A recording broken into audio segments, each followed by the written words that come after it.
Ever since man has looked up into the stars, he has seen strange objects in the skies.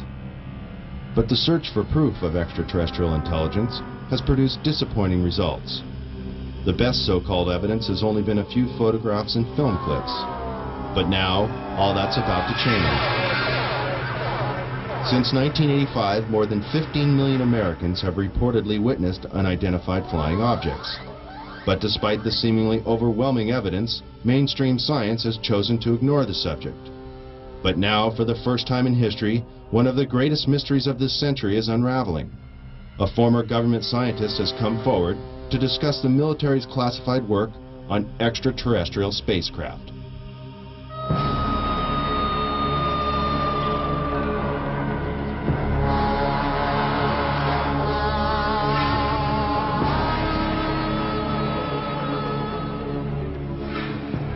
Human advances in technology have exploded in a million directions and show no signs of slowing down. The ever-increasing pace of achievement in the last several decades is unparalleled in human history. The high cost of developing and producing these technologies has limited the number of contenders from the private sector, leaving the government and large corporate businesses on the cutting edge of new discoveries. Always in the public eye, big business competes for high-paying contracts, working night and day to invent or further develop the next big thing to satisfy the masses. The government, on the other hand, must conceal information concerning national security that, for obvious reasons, should not be public knowledge. But when it comes to matters concerning the welfare of our planet, the living beings on it, or potential clues to the mysteries of the universe, many believe it should be our right to know. The end of World War II and the invention of the atomic bomb signaled a new era of international mistrust. Since the earliest days of the Cold War, which coincides with the Roswell incident and the start of the modern UFO era, the military has been especially secretive about its advances and achievements, while always searching for the perfect weapon or super sophisticated tool of espionage.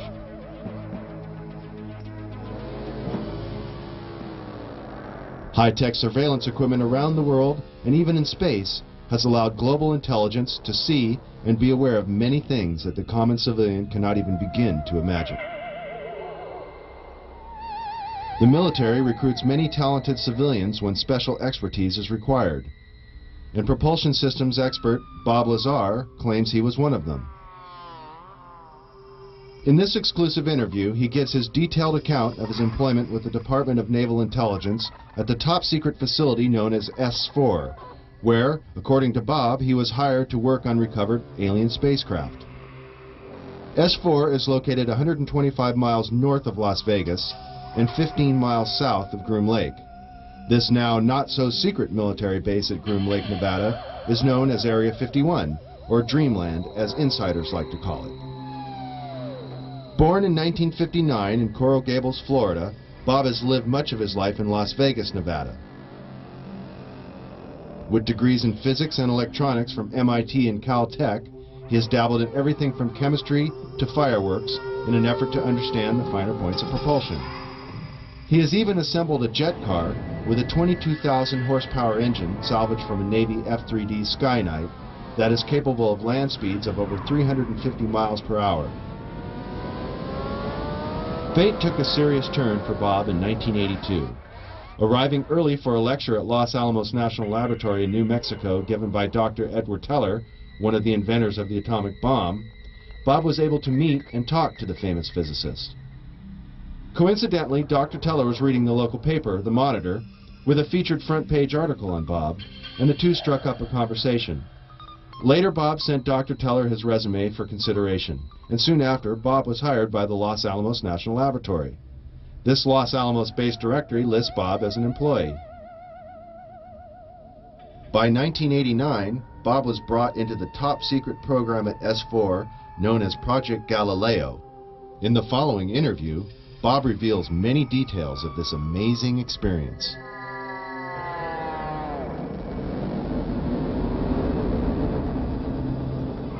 Did you witness any disk technology at Area 51? No, there was absolutely no ET craft, ET technology, anything like that at Area 51. This is why S4 was made specifically to separate it there. People at Area 51 do not have the clearance. How long were you employed at S4 And when were you hired? When was I hired at S4? I guess early '89, and I was probably there only about 6 months or so, on a very infrequent basis. How were you transported to and from work? At the time that I was working there at McCarran International Airport in Las Vegas, there was a Special Projects EG&G building. When I was told to go to work, I drove there, parked my car there, and got in a plane at the airport, flew to Groom Lake, where I deplaned and waited for a bus, and the bus drove me down to S4.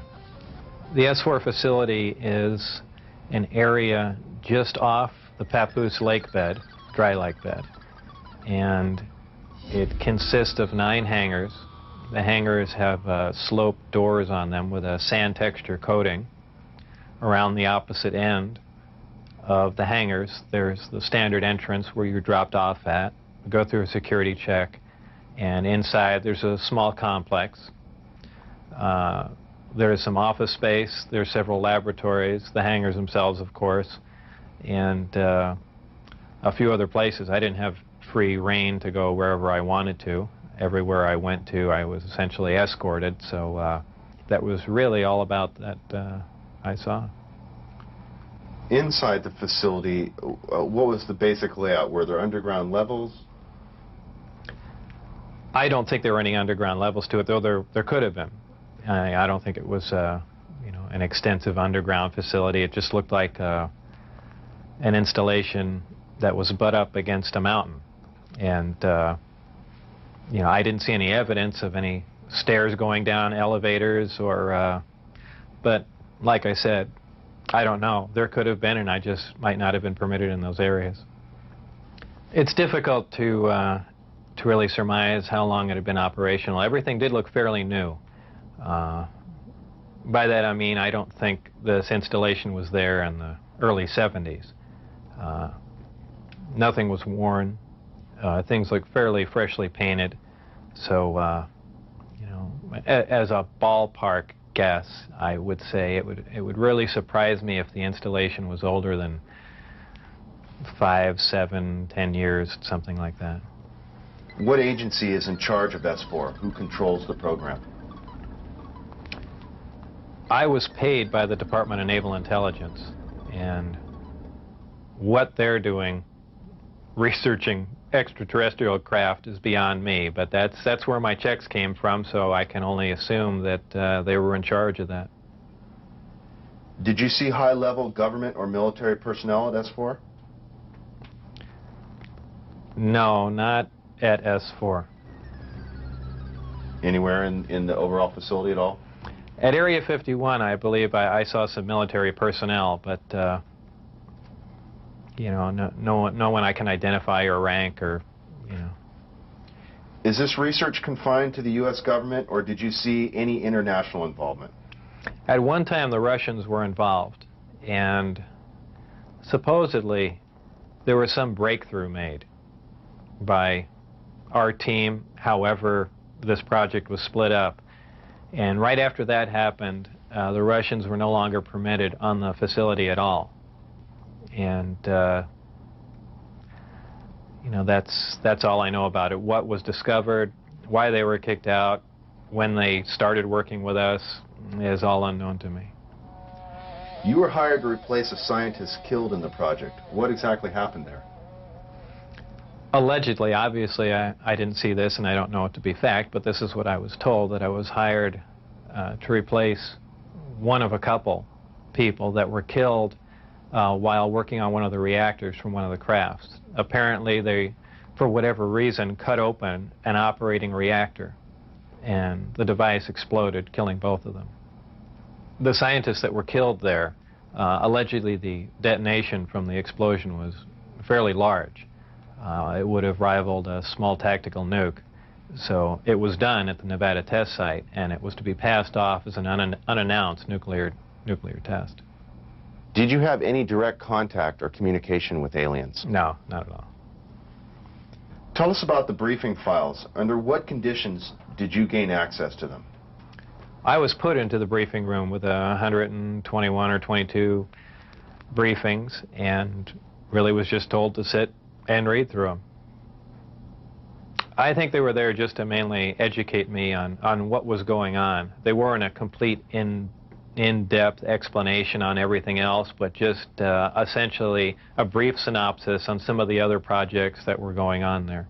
Supposedly, the information, now this isn't something that I determined, it's something I was told, that the crafts originated from a planet that orbited the Zeta Reticuli star system. Zeta Reticuli 1 and Zeta Reticuli 2 are two stars of a binary star system. The craft allegedly came from there.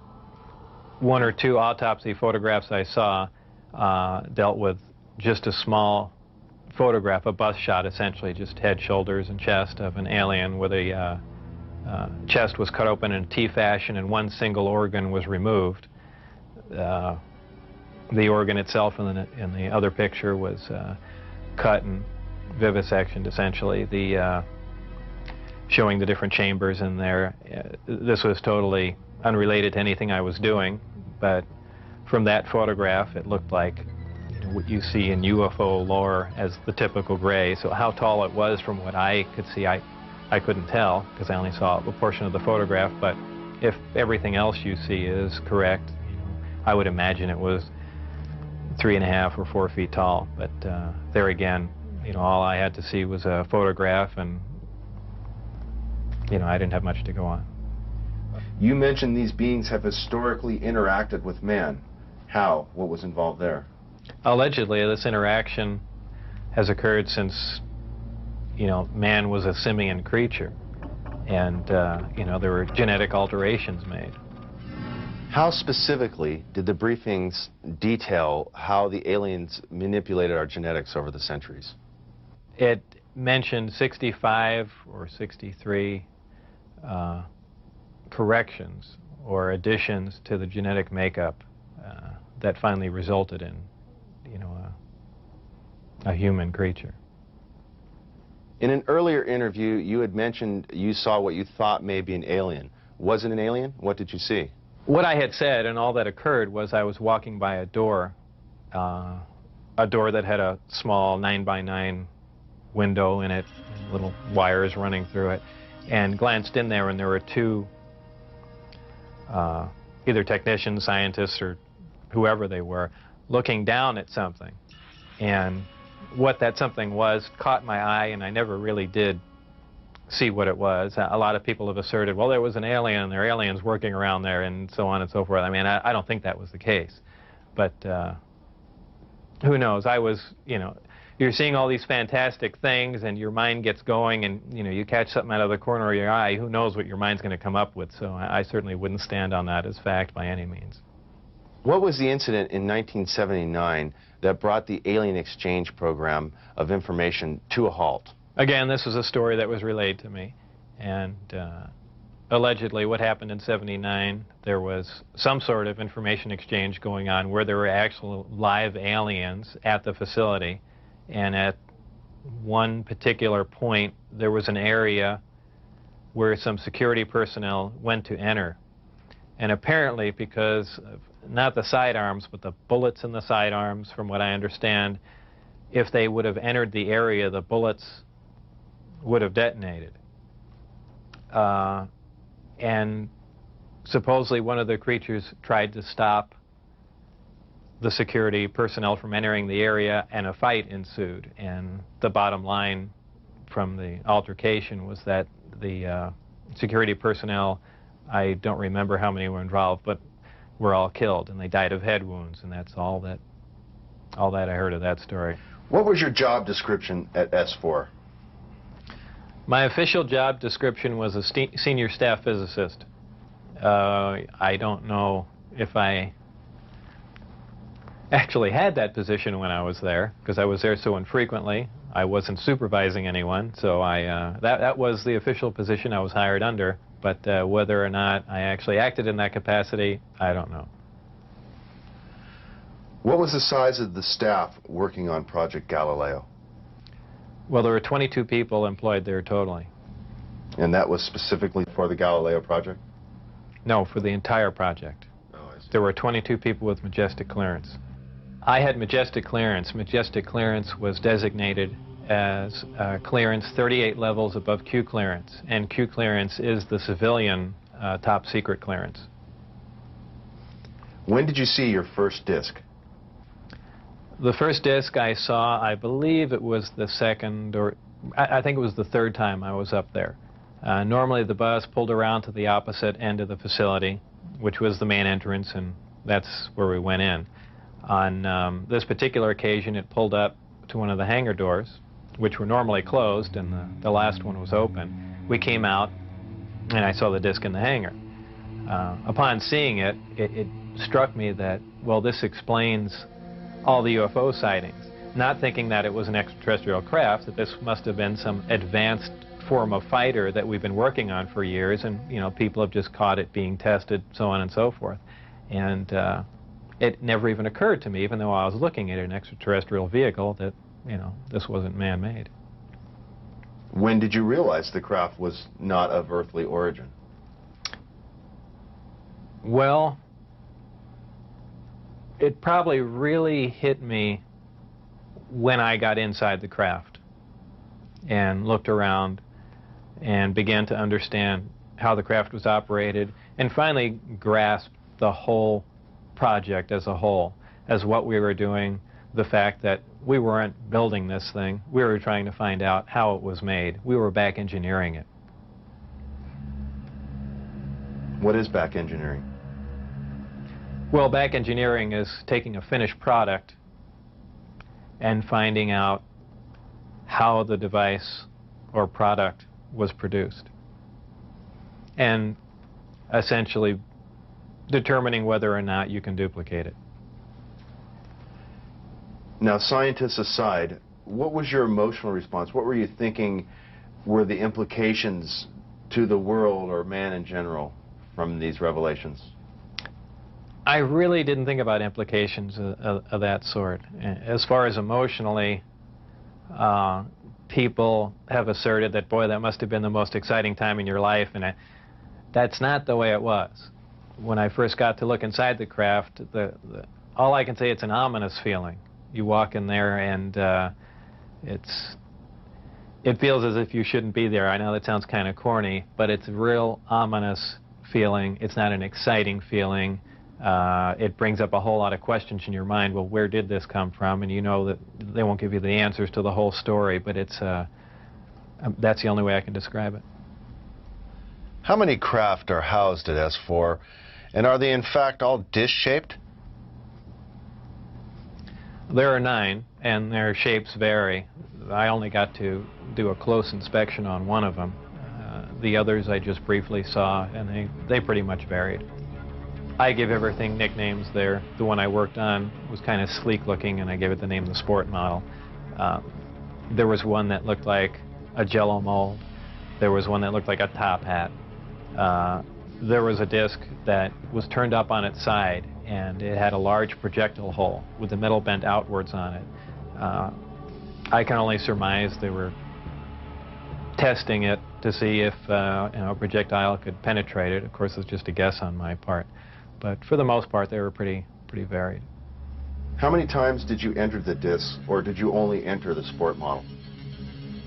I only entered the Sport Model. The other ones I wasn't allowed to loiter around, to go near, really even to look at. I just, at one point, walking through the hangar doors, all the bay doors between all the hangars were open, and I got a glimpse all the way down, the whole corridor, but that was the only time it was ever open.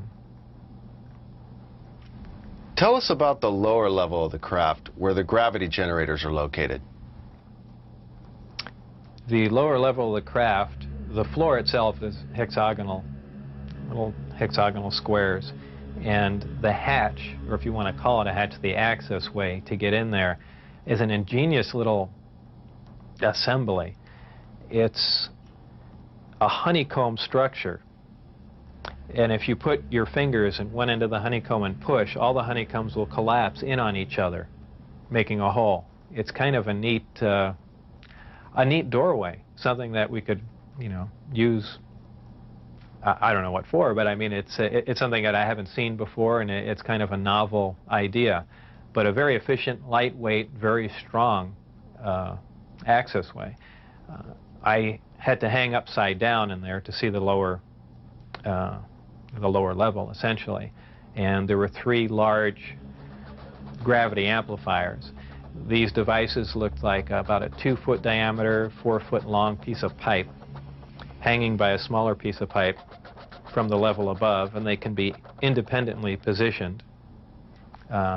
And that's what emits the gravitational waves that propel the craft. The second level was the only other level that I was on. It was the main level that contained the reactor where the seating was, the gravity amplifiers themselves, though we also called the devices that hung down on the lower level the gravity amplifiers, because they were really one and the same. They were probably the waveguides or horns, if you want to relate that to microwaves.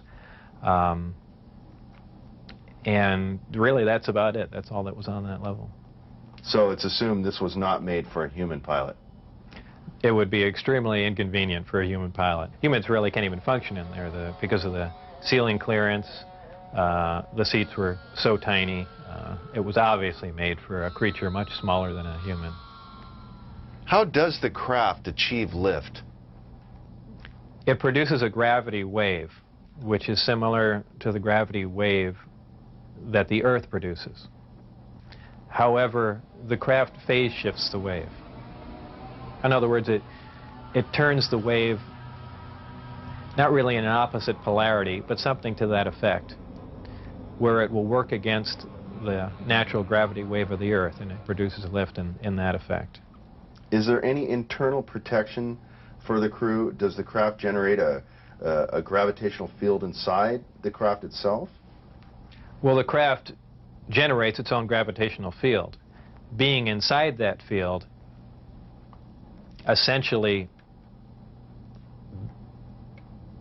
doesn't shield you, but essentially you're in, and this is a terrible way to say it, almost in a different realm, because you're now influenced only by that gravitational field. For instance, people wonder how a craft like this can make a turn at such high speed, a 90-degree turn, when they would imagine people slamming up against the wall or something to that effect. Well, that really wouldn't happen. Inertia would have no effect. You're in a distortion, and don't forget that gravity distorts time and space, so really nothing is going to influence you while you're in there. Describe the gravity amplifiers for us and some of their different operating configurations. There are 3 amplifiers. The craft can operate on a single one, can lift off the ground. The way in which it's propelled are 2 different ways. There's what they call Omicron configuration, where the craft is using one generator, or Delta configuration, where it's utilizing all 3. Delta configuration would be for space travel. Essentially, the craft will tilt up on its side, as opposed to a science fiction movie where you see a flying saucer moving around. The craft will tilt up on its side, focus the 3 gravity generators to a single point, and move through space that way.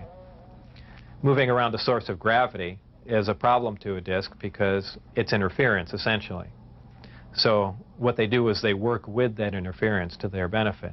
They'll use one gravity generator to lift the craft off the ground.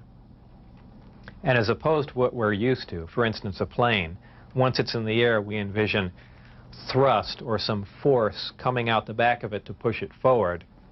The crafts work completely opposite of that. What they do is once they're hovering in the air, they'll swing the 2 remaining gravity generators up in front of them and create a distortion, essentially a downhill, and the craft rolls downhill for infinity. It's always chasing a little distortion. That's why they look goofy when they fly around at low speed, because they're essentially, and any time you run over, the gravity field around the Earth is not completely constant and stable, depending on the minerals and density of the Earth underneath it. The gravity will vary somewhat, and you will get odd movements of the craft. So its low-speed mode is kind of unstable for the most part. I only witnessed one test flight up close, officially. That I was just inside the hangar. The test was going off probably, just as the sun was going down. And it was a low performance test. I believe there were some pilots or test pilots in the craft. The craft must have been retrofitted to fit them, because the seating arrangements were really not accommodating. They were in radio communication with the craft, which is kind of surprising to me, because the gravity waves that the craft was producing should have distorted the radio waves also. So apparently there's something there that I don't understand. The craft lifted off the ground, virtually noiseless, other than a small corona discharge on the bottom of the craft, indicating the presence of high voltage. That dissipated at about 30 feet, and it stood there completely silently, and moved over to the left and to the right, and sat back down. That was the entire test. However, that was an extremely impressive test. Maybe to someone that really knows little about science or anything, that wouldn't be a whole lot, but you have to realize this craft was about 52 feet in diameter. I don't know exactly how much it weighed, but it weighed a lot. And this was quite a scientific feat, to lift something completely silently, under control, and perform a maneuver like that. The craft itself was, I assume it was metal. It was cold to the touch, that's why I say it was metal, but it was a brushed aluminum, actually just an unfinished stainless steel, not shiny finish to it. Had no seams. It was as if it was injection molded from one giant die. I was completely amazed. I can't really reflect on how it made me feel, but that was exciting. When you're on the outside, you pretty much think, how could they keep something like this secret? It's a crime against science, it's a crime against the people and all that, but your feelings change once you're privy to the information. Once I was inside, I mean, there was kind of a bit of selfishness, it's, well, I know about it now, this is great, we should keep it secret just so we all know about it, and that really does go through your mind, though after a while it wears off, but you felt privileged to be privy to the information. How would you define gravity? Could you describe in layman's terms its basic principles for us? Gravity is something difficult to explain because it's something that we essentially don't understand. It's just something that we can observe. Not much is really known about gravity. There are many theories about it, but they are just mainly theories. There's theories of gravitons, which allege that these are these subatomic particles that act like an attractive force like gravity, that exchange between two pieces of matter. There's also a theory that gravity is a form of wave, an electromagnetic wave. But basically, gravity is a force. It's the attraction. It's the inherent property of matter to have gravity, a mutual attraction for each other, and it's basically all that we really know. Modern science, current science, right now, identifies one gravity. It's one force in nature. Apparently, through research at S4 or information gained from one of the crafts they were researching there, it appears that there are two different forms of gravity. One form works on an atomic scale, on subatomic particles, holding pieces of matter, holding atoms themselves together. Another works on a larger scale, the scale we're most familiar with, holding planets in orbit, holding ourselves to the ground, things of that sort. Because it produces a gravitational field, I wouldn't say the craft is invisible during the day. However, if you're under the craft, because of the way the gravity is being used, gravity bends time and space, and it bends light. If you are looking underneath the craft or from certain vantage points, you will actually see what's above the craft. It's really a trick of the way light bends under the influence of gravity. For instance, we can see stars that are behind the sun, that are blocked from our view by the sun. The reason we can see them is because the sun is a tremendous gravitational field, and it's bending the light around it where we can see the star. Space-time and gravity are all essentially interrelated. They all act on one another. Gravity bends space. Gravity also distorts time. When you vary one, you essentially vary the other two. As an example, if you have a massive body, say a planet or something that's making a lot of gravity, producing a lot of gravitational waves, if you will, it distorts space. It bends space to it. It also slows down time. These things aren't theories. We know them to be true. We cannot artificially create this because we can't create gravity. But this is how they're all interrelated. How are vast distances of space traveled by amplifying a gravitational field? Well, because space-time and gravity are all interrelated, if you could produce gravity artificially, an extremely intense field of gravity, what you could do is actually distort the distance between two objects and make it shorter. Not just distorting the distance, but now you're also decreasing the time, the actual time between the two places. So you're not traveling in a linear mode like flying a spacecraft from point A to point B. You've actually modified the time and the space that you travel in. So you're now traversing a huge amount of distance with little time, and actually with traveling little distance. As crazy as it seems, that's what's going on. What are some of the inherent problems with traveling at the speed of light? There are several problems traveling at the speed of light. Just a couple of them are the fact that as your speed increases, so does your mass proportionally. In other words, the more energy you put in to go faster begins to slow you down by the fact that it's converted into mass. You have other problems like just traveling at such an extreme velocity, navigational problems, the fact that you might run into little tiny micrometeorites at speeds like this. They would undoubtedly destroy your craft. There's just a whole host of problems that you're going to run into just attempting to do something like that. Aside from the fact the amount of energy required to accelerate to the speed of light is horrendous. Could you briefly describe Project Looking Glass and Project Sidekick for us? Project Sidekick was another project going on with Galileo. Galileo was the project that I was involved in.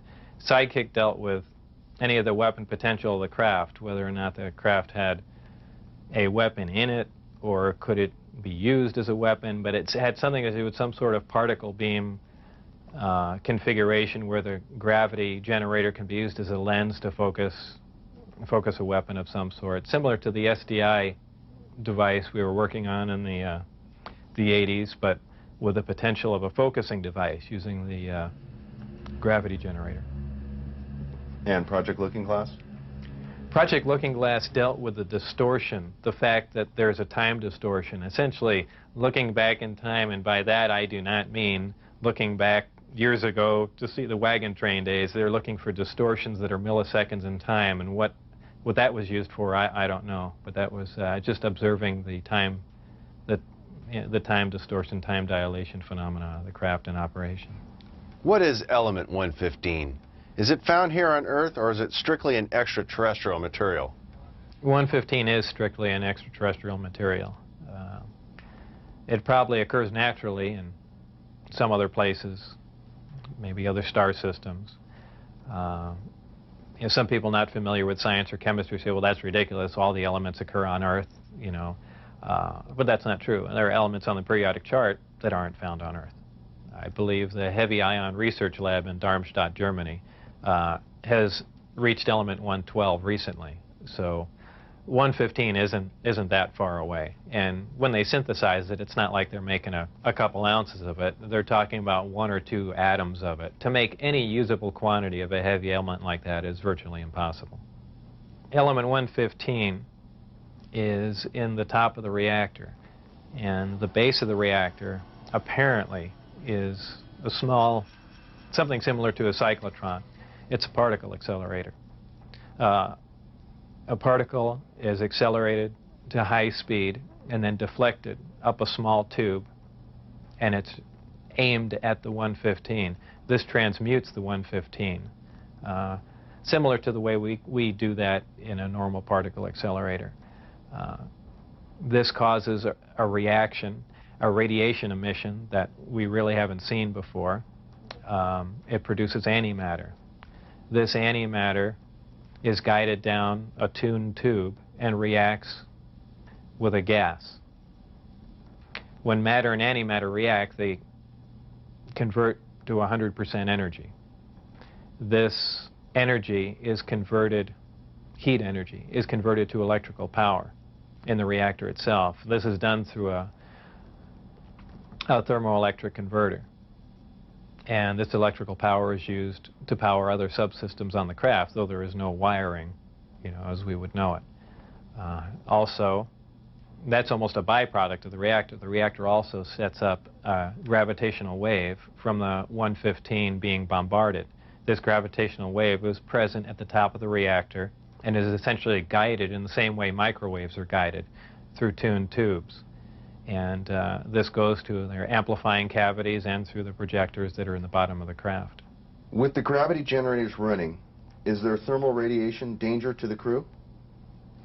There is no thermal radiation while the reactor is running.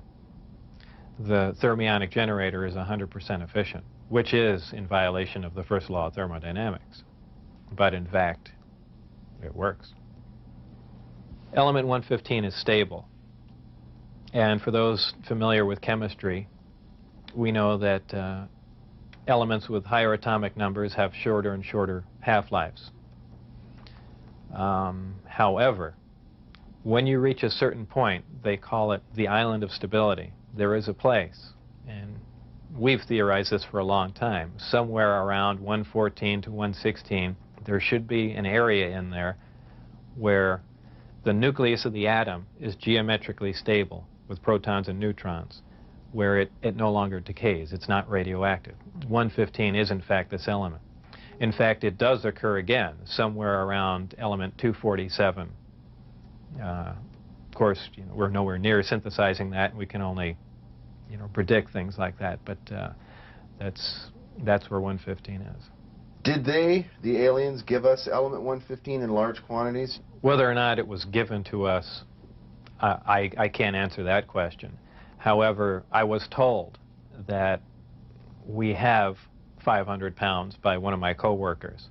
How it was obtained and where exactly it came from, I don't know. Whether it came in one of the crafts or it was separate cargo somewhere, anyone can speculate. But I was told that was the figure. You were able to get away with a sample of element 115. How much did you get away with? No comment. You witnessed several nighttime test flights unofficially while off the base. What did you see? The test flights I saw off the base, actually the best test flight was witnessed by my friends who I had brought out there. At the exact moment the craft was hopping around and doing some really impressive maneuvers, I had turned around and I think was looking for the video camera or something to that effect. But I missed some of the most impressive maneuvers. But the craft was similar to what was done before that I had seen close up, other than the fact that it went above the mountain range, moved a much greater distance at a much higher rate of speed. How were you able to find out about the test flight schedules? The test flight schedules were told to me specifically because I was probably going to have to be present during those times. And at that time, the test flights were taking place on Wednesday nights. And from what they said, that was because that was statistically the least amount of traffic in the area. And that's all that they were concerned about. Does the propulsion system release any sort of discharge or exhaust? There was a high voltage discharge on the bottom of the craft, but as far as there being an exhaust, there was none. Why do they appear as glowing balls of light in the night sky? Well, that's kind of the same reason why a neon light or a fluorescent light lights up.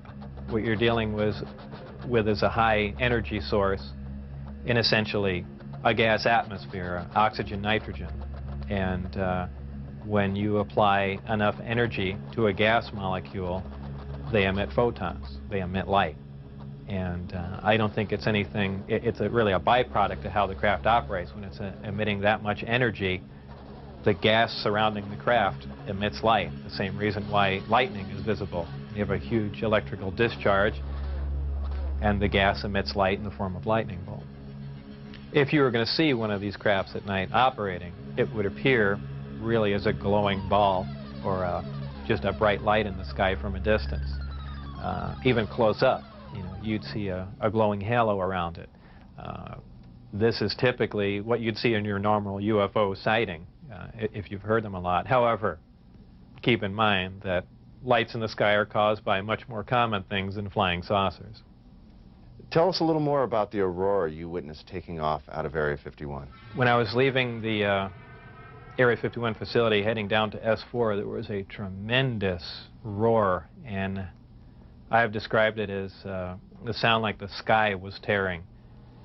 And I couldn't see out the windows of the bus. All I can see out was the very front. And as we came by, I asked Dennis, who was my supervisor and on the bus at that time, he said what that was. He said it was an Aurora, a high-altitude research plane.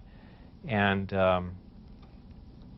it was a large craft, and the one glimpse I got of it was from the rear, and it had two huge square exhausts with vanes in them. And it was just, it sounded more like a rocket than a jet. I don't know. I even think he did mention that it was liquid methane powered, but there again, working on the disk technology, I really could care less what was rolling around at Area 51, but it did catch my eye. As a result of going public, have there been any attempts made on your life? One day when I was getting on Interstate 15, driving down Charleston Boulevard, a car came up alongside of me, and I thought he was just trying to race me to get on the freeway. This was after I had left the project. It was a white, boxy-looking car. Exactly what make and model, I don't know. But I accelerated to get on the freeway to go fast, and there was a gunshot, and the back of the car was hit, and I skidded off into the median. And I stopped, and I was frightened, and I just stood there because I thought the guy was going to be alongside of me and just shoot me. I had nothing to do. I was essentially paralyzed with fear, and I waited there, and then nothing else happened. And do I know it was a government agent trying to kill me? No. Could it have been a drive-by shooting? Maybe. So it wasn't. I mean, it was an attempt on my life, but by who specifically, I don't know. Though I was threatened before I had left, that they threatened my wife's life and my life, so I can only put two and two together and say that they were kind of pissed at me. In an earlier interview, you had mentioned that they had put a gun to your head. Tell us about that. That was after we were caught out when I had the test flight schedule, and I brought some friends out to show them the disc test.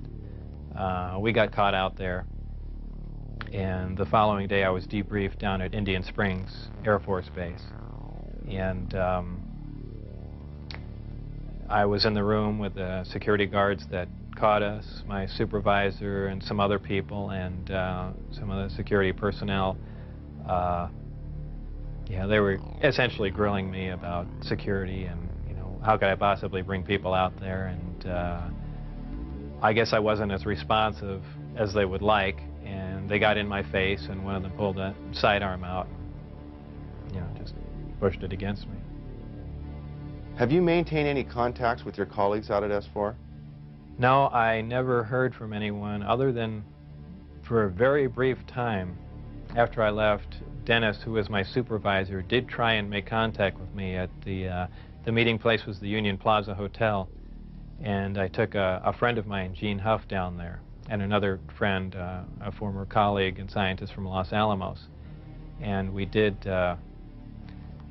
saw him, but I also did recognize some security personnel walking around there from S4, so whether or not it was a setup or what was going on or he was trying to talk to me, we never found out, and we left. It just was a real strange situation. I never heard from him since. As we enter the 21st century, how has your experience changed your beliefs? Well, if you want to word the question, how are my opinions changed, I would say considerably.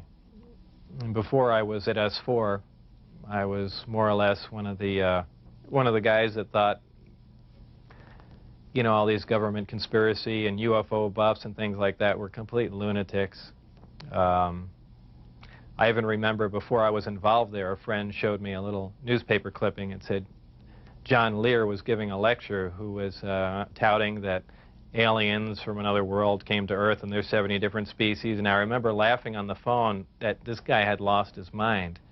And I was also under the impression that, you know, boy, the government's all for the people and they, you know, they're out here to protect us and all that. You know, after the experiences I had there, everything is completely turned around.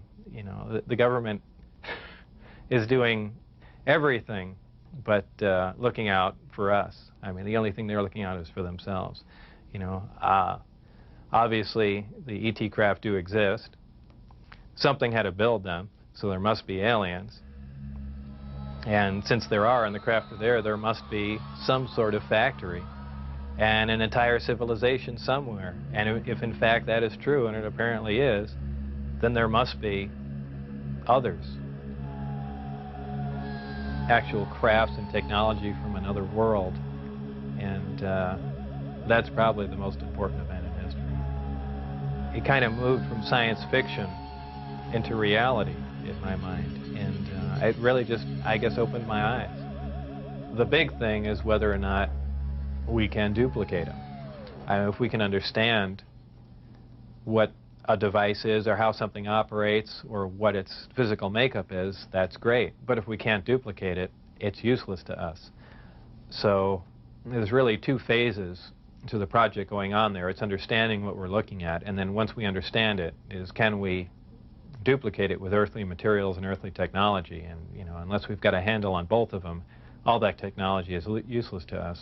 And if it turns out we can't do that, all we have is one single prized possession that we have to take care of, and that's it. After all that's been said and done, would you do this over again?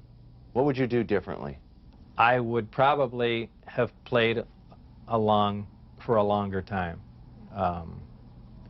I would like to have known a little bit more about the technology and probably kept quiet if I could have. And possibly never have said anything. I almost wish I had done that. You know, it's really only caused headaches and problems. But I believe if I was given the opportunity again to go back in time and redo it, I think I pretty much would have just shut up and gone along with the program. I would have much preferred that instead of the Navy or whoever it was, that hand-picked a few renegade scientists here and there, that they turn it over to some more qualified people. Obviously, I was not the most qualified person on propulsion or field propulsion or anything of that sort. I was just some guy. I mean, they could have picked, I could have named 10 or 12 other guys that were more qualified than me. But, you know, if they turned it over to the scientific community and not just a couple guys here in the United States, I mean, you need a large group of people in a large lab to research what's going on there, not a little quiet installation. It's the security itself that prevents them from getting anywhere. I mean, they never do work hand in hand. You can't have a military mind. Science itself must communicate. You have to have a free exchange of ideas. That's how things progress. And when you clamp down on a security system like that, where you work in isolated groups and ideas cannot be exchanged, you don't get anywhere, and that's the problem they have. What does the future hold for Bob Lazar? Well, I'm not really involved in any of that stuff anymore. That's kind of put behind me. I have my own businesses that I work at, some computer graphics, some consultation, other technical jobs, radiation detectors, and a few other things like that.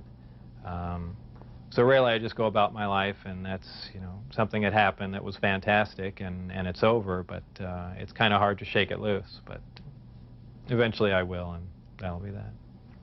I think all the surveillance and everything stopped. I don't think anyone's bothering to monitor me. I've said everything that I know. It's been all over the place, so it's kind of a done deal. As far as whether or not there are any craft out there, I believe, they were out and gone in probably the late '89, early '90, and the only thing people see now out there are, either flares or planes coming into land, but that's about it. Did you have an interest in flying saucers or science fiction in general as a child? I was never interested in flying saucers as a child. Science fiction, I watched Star Trek, I guess, with everyone else back then, but for the most part, I didn't even believe in flying saucers up until I was employed at S4.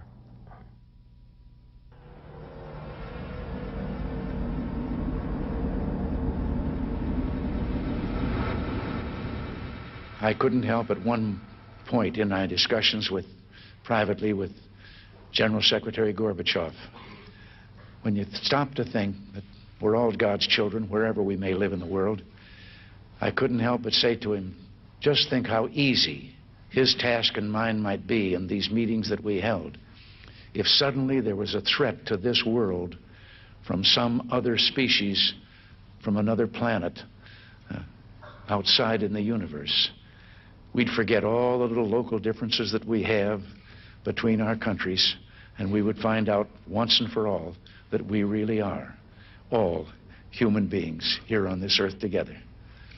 Well, I don't suppose we can wait for some alien race to come down and threaten us, but I think that between us we can bring about that realization. Thank you all. God bless you all.